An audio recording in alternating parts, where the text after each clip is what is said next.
Can you hear me? Oh, God. Okay. I was saying thank you for that very generous introduction. He forgot to add one of my titles. I was officially an ambassador of India, but unofficially, I was the ambassador of Odisha.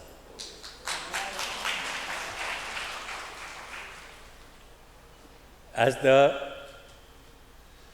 first Odia to join the Foreign Service, I thought it was my privilege and my duty to make people know more about Odisha. And therefore, I am very proud to be here in a conference organized by my alma mater, the Utkal University, where I also had the privilege of teaching, to address an issue which has been very close to my heart, Kalinga and Southeast Asia. So, first of all, let me thank the Utkal University and thank you, Madam Vice Chancellor. This is your parting gift that a day after your retirement, we are privileged to see you as the chairman of this very important conference.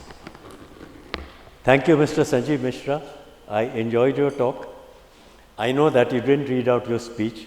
You spoke straight from the heart. I want to remind you that you report to your political masters, but your constituency is here. The scholars, the historians, the professors, the students, they are your constituency, and I'm glad you have broad shoulders because you have many responsibilities. One of them is to promote the study of history and particularly the history of Kalinga and Southeast Asia. And as I'm going to mention in my address, much of what we know about Kalinga and Southeast Asia, much of it, before the historians actually gave us a picture, consisted of myths and mysteries and hearsay. And there is a big job we have to make Kalinga known as it was to Southeast Asia, and to hear the voices of Southeast Asia, to listen to what Kalinga represented in our common history. This conference is significant because after many centuries of ups and downs, India and Southeast Asia have started a dialogue to review their age-old ties as well as to discuss the common destiny for the future. The importance of Southeast Asia was dormant in India's foreign policy until Prime Minister Narasimha Rao's Look East policy in 1992. Prime Minister Narendra Modi has elevated that policy to Act East, from Look East to Act East. And he has made the region a major focus of our foreign policy. Since then, India has developed a strategic partnership with ASEAN collectively and bilaterally with the most important countries in the region. This conference has many objectives, but I can think of two which stand out as priorities. One is to initiate and sustain a dialogue between Odisha and its long-lost partners from a distant past.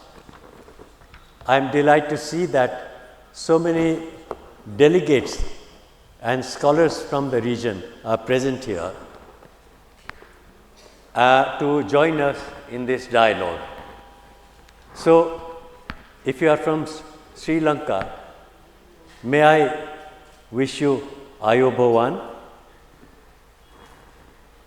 If you are from Thailand, Swadikai, and if you are from Indonesia, Selamat Datang,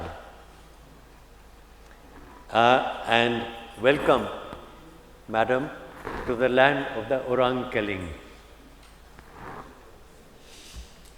A second and more challenging objective is for Odisha to go beyond just nostalgia for the past and take bold steps to seek opportunities in Indo-Pacific today. This conference should be considered a resounding success if the leadership of the state can be persuaded to formulate an Act East policy for Odisha within the framework of the policies of the Government of India. And so, Mr. Sanjeev Mishra, I hope that Odisha will soon have an Act of East policy, just as the Government of India has an Act East policy. In the course of my address, I propose to highlight some of the interesting features of the history of Odisha's past encounters with Southeast Asia, and to proceed thereafter to outline the contemporary relevance of that history for the state today. It is my conviction that Kalinga, as a powerful brand of Odisha and Odisha's soft power, will be invaluable for its progress and prosperity. So this is brand Kalinga, which I hope that Odisha will take to its logical conclusion. As a student of history honors over the Kalinga University, I had the privilege to learn about Kalinga from a pioneering historian, Dr. Naveen Kumar Sahu. Much was what was available to him about Kalinga and its maritime past was shrouded in myths, mysteries, and in memories. After diligent research, Dr. Sahu succeeded in providing a brief but credible history of ancient Odisha. Following his lead, a whole new generation of eminent historians, many of them are present here, and I wish to make special mention of Professor Patit Pavan Mishra, whom I consider to be the guru of Kalinga and Southeast Asian studies. I am pleased that a new generation of historians, they are taking up this great history with great seriousness. The mention of Kalinga in the Mahabharata establishes its long antiquity as a strong military power. It emerged as a maritime force around the 5th century BCE and continued to dominate the eastern seaboard of India until about the 15th century. Recent excavations at ancient port sites like Tamralipti, Palur, Kalinganagar, Calcutta Patna, and other places have confirmed that Kalinga had a trading network that stretched from the Roman Empire in the west to Southeast Asia and China in the east. Kalinga traders were amongst the earliest to explore Southeast Asia, which is why even today Indians in Southeast Asia are referred to as Kaling, Kelang, Kiling, or Kling in that region. Odisha's cultural memories are rich with references to an intrepid community of traders called Sadhavas. These were the voyagers who fearlessly crossed what in Odisha we call the 7 seas and the 13 rivers, Sato Samudra Tero Noi. They crossed it fearlessly and explored the shores of Subarna Bhumi, as Southeast Asia was called at that time. They traded with Java, Sumatra, Bali, Borneo, and many other destinations, bringing back a rich merchandise of gold, precious stones, textiles, and spices. These memories have been kept alive, as was mentioned earlier, in festivals like Kartik Purnima, Bali Jatra, and Khudrukuni Osa. The Sadhavas used their spacious ships to also transport scholars, missionaries, priests, artists, sculptors, and many others. But the evidence points to a two-way process of peaceful cultural exchange between both sides for nearly 2000 years. A mistaken impression was created by historians of the mid-1930s that Indian culture and social practices were gifted to the people of Southeast Asia through a process of colonization and Indianization. I want to assure our guests from Southeast Asia present here that such a point of view was both erroneous and insensitive. There is not a shred of evidence that India established colonies overseas or that Indian culture was forced on the local people. Indeed, I will venture to suggest that the process by which external influences were absorbed by the local societies of Southeast Asia, that can be a valuable lesson for India and the rest of the world. Imagine that Hindu and Buddhist culture, which traveled from here to Southeast Asia, were seamlessly integrated there with the social customs of other people. But I learned recently from an Indonesian scholar that the spread of Islam in the Malay-Indonesia region was a similar process of assimilation. According to him, the people of Java blended three religions, Islam, Hinduism and Buddhism, into a harmonious fusion of beliefs and practices which was referred to as Islam Kejawen. Another nugget of information is that a large number of villages, cities and regions were named as Kalinga at various times in ancient Indonesia.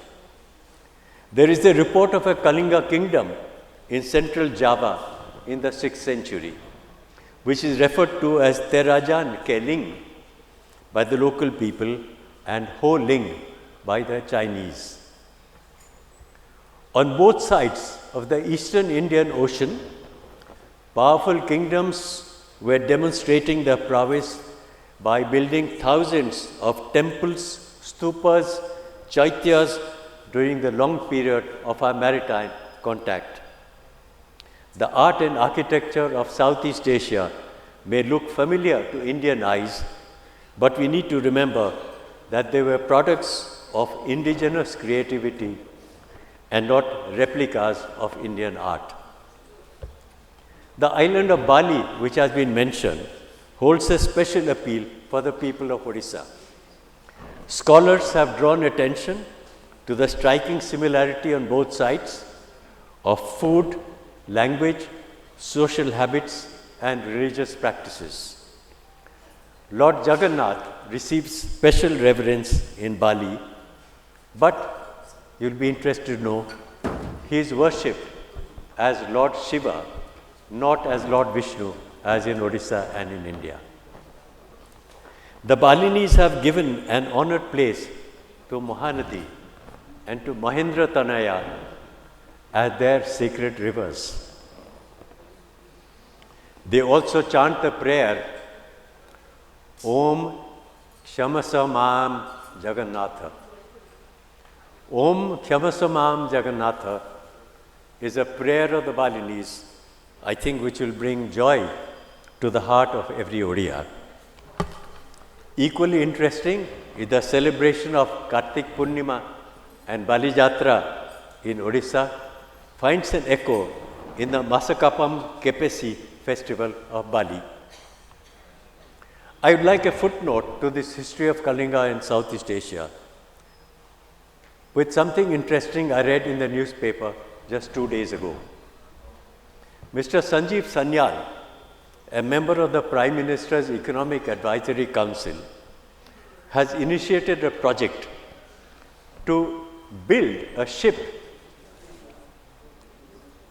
inspired by a 5th century painting in the Ajanta cave. To me, it appears to be similar to the ships built by the Sadhavas in ancient Kalinga. Now this ship which is to be rebuilt according to that painting, is going to be named as the INSV Kaundinya, and it will be brought to Odisha, and then it will sail to Indonesia. So watch out for that event when a ship called INS Kaundinya is going to sail from the shores of Odisha like in ancient times and go to the shores of Indonesia. But commenting on Kaundinya, why is the ship named Kaundinya? Mr. Sanyal mentions that Kaundinya was a famous king of Indian origin in Southeast Asia. But he also mentions that there is a community called Kaundinya Brahmins who are still residing in the southern part of Odisha and the northern part of Andhra Pradesh. So here is another mystery which I want the historians to resolve. Is the great king Kaundinya of Southeast Asia also from Kalinga? As a professional diplomat, I found Southeast Asia to be the most fascinating part of the world that I have visited. My memories go back to 1996, when I was privileged to be sent as a special envoy of India to meet the leadership of Myanmar, Vietnam, Laos, and Cambodia.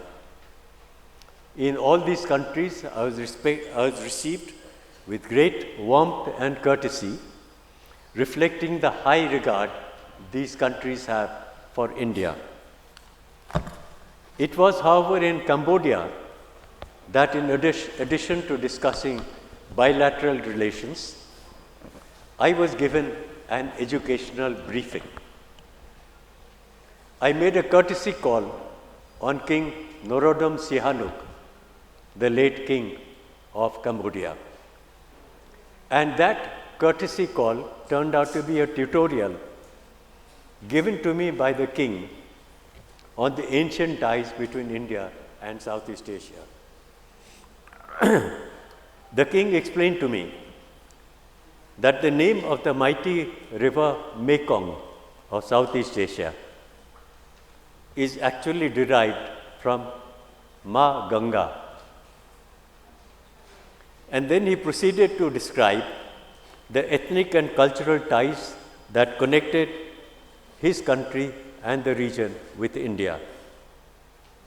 So it is humbling for me when I learned very recently, again from my historian friends, that King Phan Chan of Funan, as Cambodia was then called, sent an ambassador and a special envoy to the Murunda king of Kalinga in the 3rd century CE. And why I was humbled was,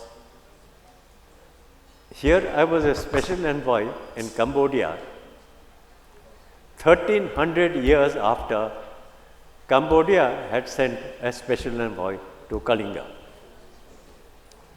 During the period of British rule in India, many other European powers also established their hegemony in Southeast Asia. The traditional links between our two regions got diminished and became progressively weaker.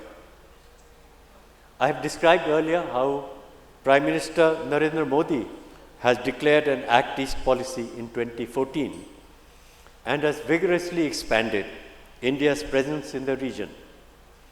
The Indo-Pacific has high priority for India and India's foreign policy, along with the recognition of ASEAN and its centrality in the region. The Indo-Pacific, I want to state, has become the virtual hub of geopolitics and geoeconomics in the 21st century. Please remember that out of the 5 top economies of the world, the 5 largest economies of the world, 3 of them are located in our region of the Indo-Pacific. They are China at number 2, with a GDP of $19.5 trillion, Japan at number 4 with a GDP of $4.4 trillion, and India at number 5 with a GDP of $4.3 trillion. In the next 3 years, it is estimated that India, being the fastest growing economy in the world today, will overtake both Germany and Japan and become the third largest economy of the world. So if India is rising to the top, my question is, should Odisha be far behind? I am convinced that this is an issue of vital importance to Odisha and its future. After nearly 500 years of political and economic decline, after the defeat of Raja Mukundadev at the hands of the Bengal Sultan Suleiman, after 500 years of decline, Odisha is now enjoying a period of cultural and economic renaissance. Poverty levels have gone down substantially, and the state has been growing at an impressive 8 to 9% in recent years. Odisha's GSDP, that is the gross state domestic product, is estimated to be over $100 billion today. A network of infrastructure and manufacturing has spread all over Odisha. New centers of national importance and excellence like IIT, IIM, NICER, AIMS are attracting the brightest talent available in their local centers in Odisha. Odisha, I am convinced, is poised for vigorous growth in the years to come. So the question which is relevant for this conference is, can Odisha replicate the success of Kalinga? A careful look at the map will give you the answer. Odisha has a strategic location and a close proximity to the Indo-Pacific, which is currently the world's largest marketplace. It is, in my view, in the Indo-Pacific and Southeast Asia in particular, are the Subarna Bhumi of the time of the Sadhavas. Kalinga is a powerful brand which invokes enterprise, resourcefulness, perseverance, and success.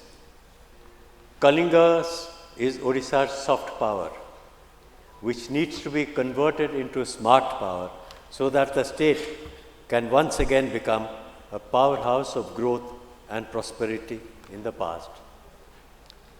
And therefore, this subject merits serious discussion in this conference. Now, I want to address finding a captive audience of these very important people right here. I have a special request for Mr. Sanjeev Mishra, who represents the authority of the government of Odisha here. Mr. Mishra, this is the task before us, how to develop a brand Kalinga.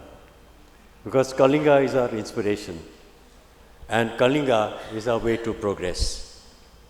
And I hope that you and your department will give enough resources to fund the research that is going on Kalinga and its contacts with Southeast Asia and the rest of the Indo-Pacific. How to have more exchanges of scholars, musicians, sculptors, painters between Odisha and Southeast Asia, and how we can revive that friendship that lasted for 1,000 years. And I also have another request, Mr. Sanjeev Mishra. Please have enough funds and fight for it, because I know culture gets the lowest priority in our budget. But I think you will fight strongly for your constituents. Much of the recent history of Odisha has been because of excavations. and we need to have further excavations in these ancient sites, and enough funds must be given for excavations for more history to come to light. So let me conclude, ladies and gentlemen, by extending my best wishes for a successful and productive dialogue between Odisha and Southeast Asia. Jaya Jagannatha, Jaya Kalinga.